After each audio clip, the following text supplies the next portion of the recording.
My name is Joe Proney, and this is the Rise Above Project. In previous shows, I've been talking about how children get traumatized when they're abused, neglected, and they don't get their needs met. So today I want to talk about kind of the flip side of that. That micromanaging, coddling, and overprotecting a child also causes trauma. Now this is a difficult subject to take on.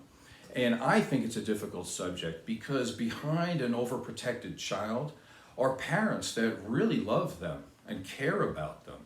So it's difficult to be able to say this information, that the overprotection or the coddling of a child can lead to basically the same symptoms and behaviors that you would see out of a child who is outright abused. Now, before I get into some of the information that I have from my own personal life and my experience as a therapist, I want to read you this segment right here. And it says, research has found that wealthy children, and by the way, we can substitute words here because we can use wealthy, we can use the word affluent, but we can also use the word privileged or pampered. Children who have not seen a lot of challenges or adverse experiences in their life.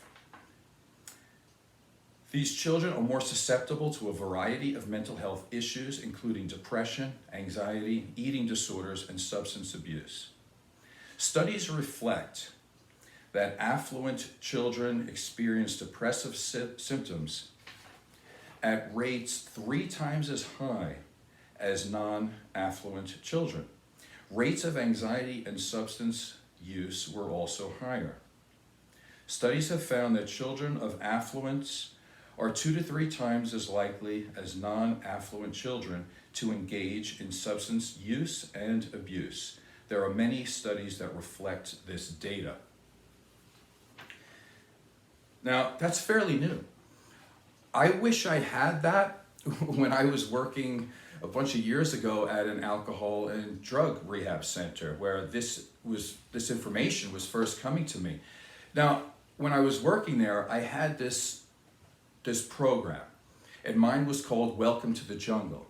And the reason why it was called Welcome to the Jungle is because I wanted people to face their issues.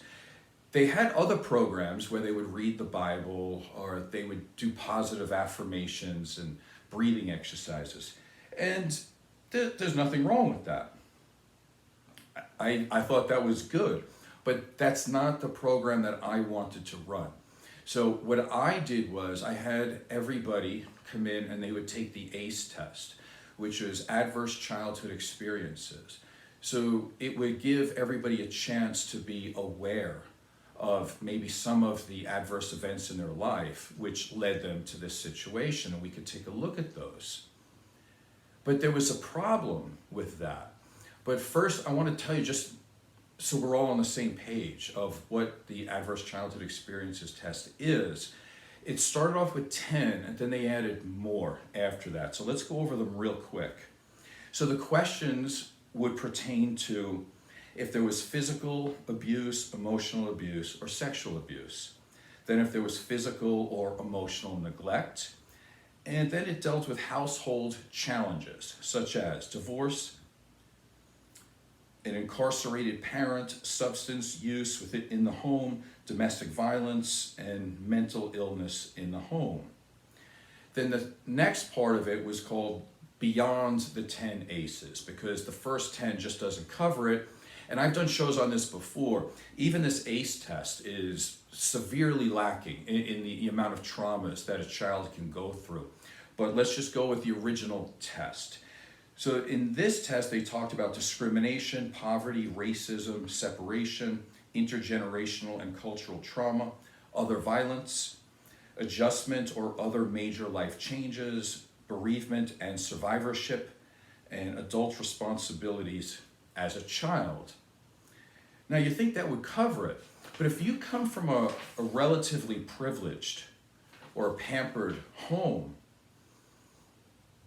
who knew? Like the tests that I was getting back, or the questionnaires, it was leading me to realize that the ACE test, that was like the #1 tool to use in trauma therapy at the time, it doesn't work for people that are like 30 years old and under, because society has changed, parenting has changed.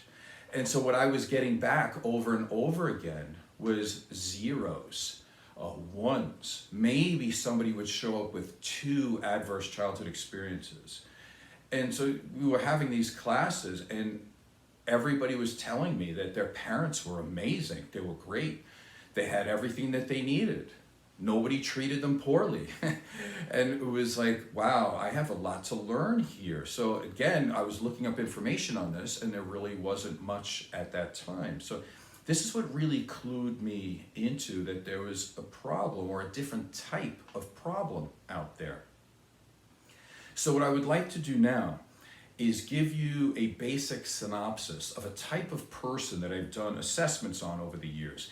And I've seen this profile way too many times to count. And so it's actually becoming more commonplace in psychology to understand that overprotection of a child does cause trauma. Now, the family history on a type of person that I would work with, or I have worked with, there would be a good relationship between each parent, no outward verbal or physical abuse. The parents would have a good relationship with the child. There's no blatant forms of abuse. Basic food, clothing, and shelter needs were all met. No one in the home with mental illness or a drug and alcohol problem. Nobody's been incarcerated.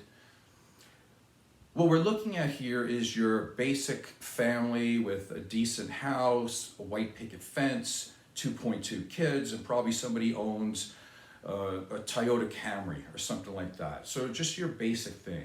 The only other thing that I've noticed that was a little bit different is they tend to be more homeschooled. So again, the parents trying to do the best they can for their children are putting them in a situation that they may or may not really know, that they're cutting them off from social interactions and other people who think differently than them. So that's the base of the issue. Again, overprotection of the child, and that they're in a really good home. Now, everything seems good here. However, the presenting symptoms and behaviors that I would see on a regular basis, and evidence does show that, again, they are actually more likely to suffer trauma than somebody that is not going through age-appropriate stresses. I see feelings of worthlessness, anxiety, depression, suicidal ideations, and unfortunately, some suicide attempts. Children like this, or young adults like this, tend to have no goals, no direction, no friends, no interest in anything, not intellectually curious. They might have an interest in video games here or there, that's true, or marijuana. Again, just calling it like it is.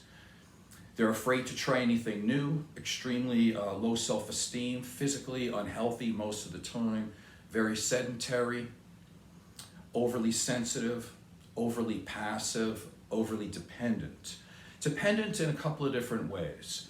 Number one, that they can't seem to do anything for themselves. They're always looking for somebody else to tell them what to do, to give them guidance.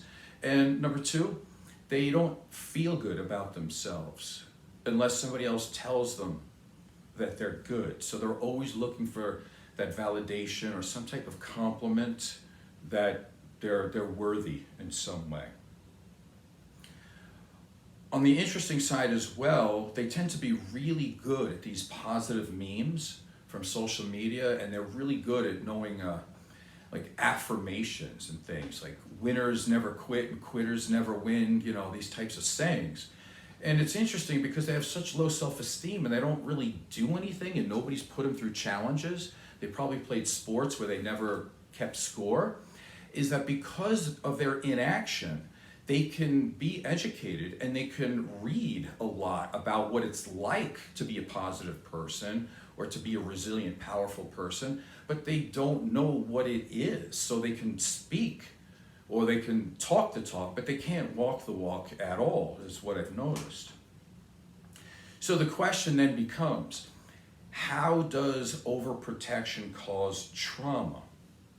Well, micromanaging a child's life and putting them in a situation where they have no obstacles leads them to have no self-respect and no self-worth. They don't believe in themselves because they haven't done anything. There's nothing to believe in, which of course this destroys their self-esteem. Now, self-esteem has two major components. The first part of self-esteem is if a person knows that they're a competent human being who can reliably manage life. And if there's something that they don't know, can they figure it out?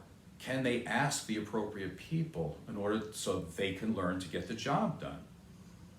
And the answer to that resoundingly is no. They do not think that they're competent people, and if there's a problem, they feel absolutely helpless in order to fix it.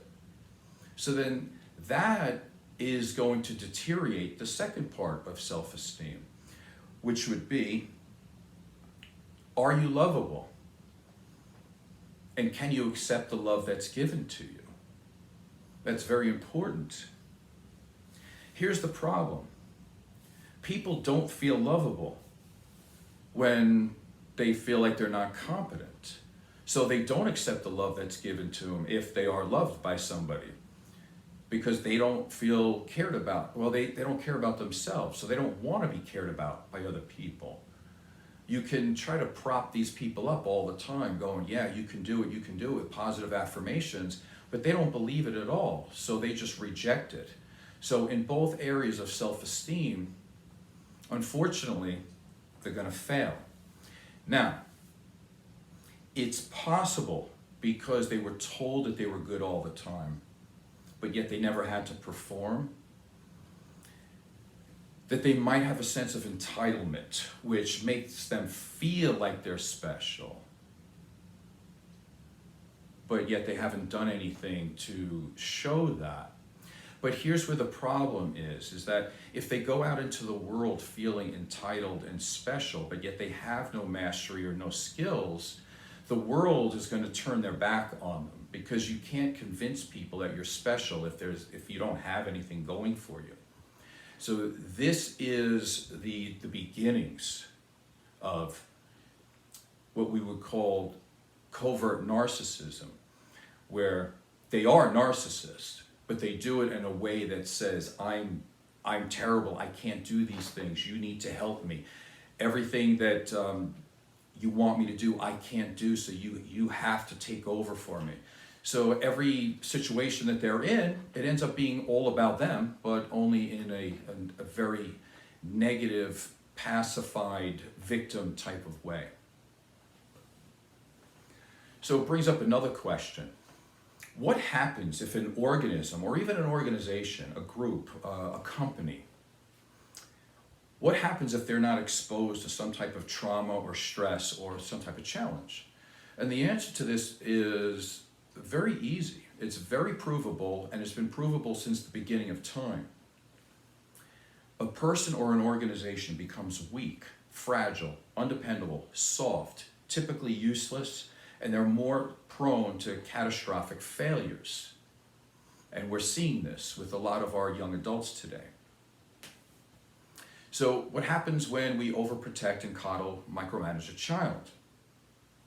Well, it stunts their growth, incredibly so. It stunts them socially, emotionally, physiologically, and physically. Now, Dr. Twenge has done longitudinal studies that are extremely interesting. And she concludes that a 25-year-old today has about the maturity of an 18-year-old in 1970. Now think about that. Now, I know this is tough because there's a lot of loving, caring parents out there that just want to do everything for their kids. But by minimizing every stress, every challenge, what they've done is they've created young people who just can't handle life. And so when we see a child or a young adult with incredible anxiety, life itself, breathing, trying to eat, trying to pay rent, to get their own place, to live, asking out a girl, going out on a date. All these basic things can cause incredible trauma to a person that's never had any stresses in their life. It's very sad. Dr. Twenge also concludes, and this one is even more interesting, that your average 18-year-old today has the maturity of a 13-year-old in the 1970s. This is how much we're destroying our kids. Think about this for a second. Now, an 18-year-old, you could sign a contract, you can join the military, you can drive a car, you can live on your, you can do almost everything. I don't know, I'm not into drinking, so I don't know if you can go to a bar and drink at 18 in every state. I'm not sure, but it doesn't matter. You can get married at 18. You can do a lot of things in this country at 18. But you're looking at the maturity level of a 13-year-old. Now, if there's anybody out there listening that's around my age, think about who you were and what you were thinking about and what you were doing at 13. When you were 13, you had all the emotional capacity of what 18-year-olds have today. And they are actually in a position of voting and doing a lot of things that they could start running the country. If that doesn't scare you, I don't know what will.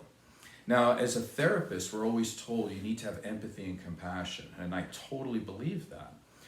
Except that I also believe that empathy and compassion should go the right way.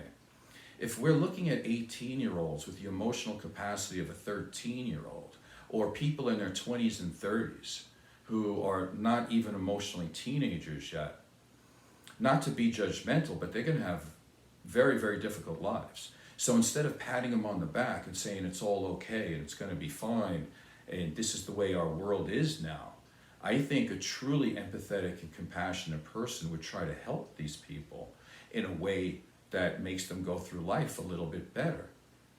Because just going out and ordering food shouldn't be a life-altering experience. Trying to get your first apartment shouldn't drive you to do drugs. We need to get these young adults a lot stronger. They need developmental challenges.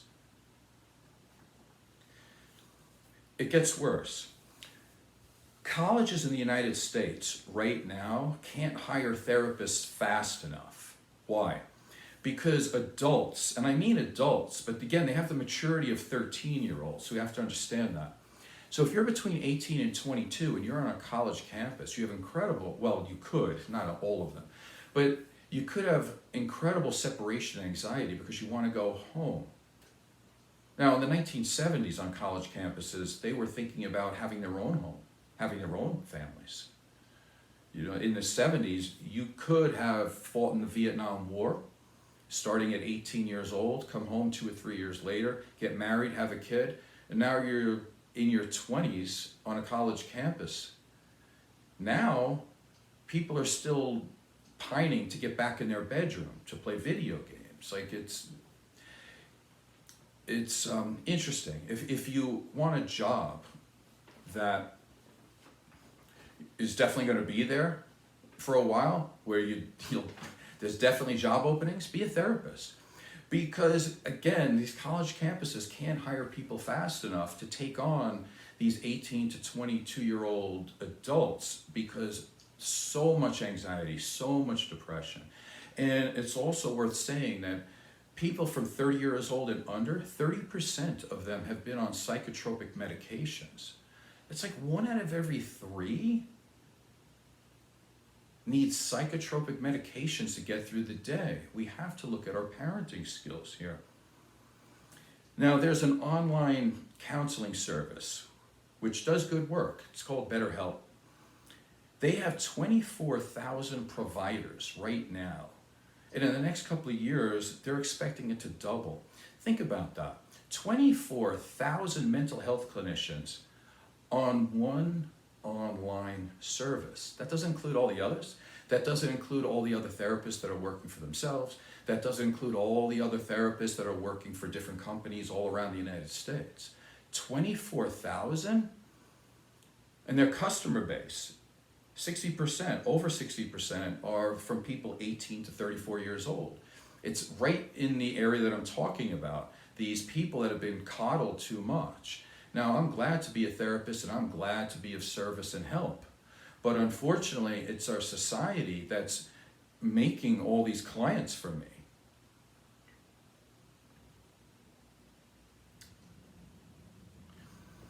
So by saying this, you probably, or you could think, like, what am I suggesting though? Like, I'm not suggesting at all that we go out of our way to traumatize kids. Like, that's ridiculous. I would never do that, and certainly not.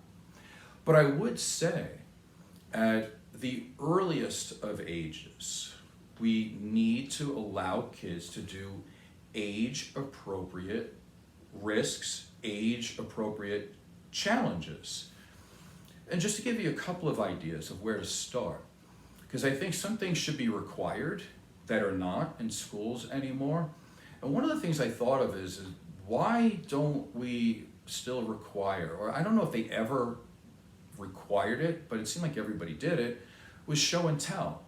Like, that's important. It does a lot of things. Number one, it gets the child up in front of people. So you start to learn to do public speaking, so you're not so nervous about that. That's one. Number two, you also have to have an interest and to be able to share it with people. So you get communication skills and interests at a very young age. I mean, I remember in kindergarten, I brought my cat into school. I thought it was like the greatest day ever. You know, so I think we need to bring that back. I think that's an age-appropriate, something that would cause stress in a lot of children, but they'll survive and they'll grow from it and be better because of it. I also think that we need to bring back spelling bees. And here's the reason for that. Because if you're spelling a word, it's either right or wrong. And that's it. I don't think there's a middle ground there. Again, number one, are you studying? That's important. That shows dedication and commitment, so it can start a child towards that. It's also meaning and purpose if there's an actual competition. Now, of course, I'm all about sports, but it's really interesting these days about how they can start to do sports at a young age, but they don't score. There's no winners or losers. And again, we're making children completely allergic and afraid and scared and anxiety-ridden to be in a competition, to possibly lose. You're not playing sports if you're not scoring. So again, we're causing more damage to these children than we are helping them in that situation. So again, I say bring back spelling bees, because it's not like you have autocorrect when you're standing up in front of a bunch of people. You're going to have to know the material. So I think that's important. Another thing that I also think is important is a child who has an interest in some type of literature, let's say a book. By today's standards, they probably have something on their tablet. But I think that they should be required to read in front of the class. What does this do? Well, again, it helps them to want to be a better reader, number one. It helps them with an interest because they have to find something that they actually like.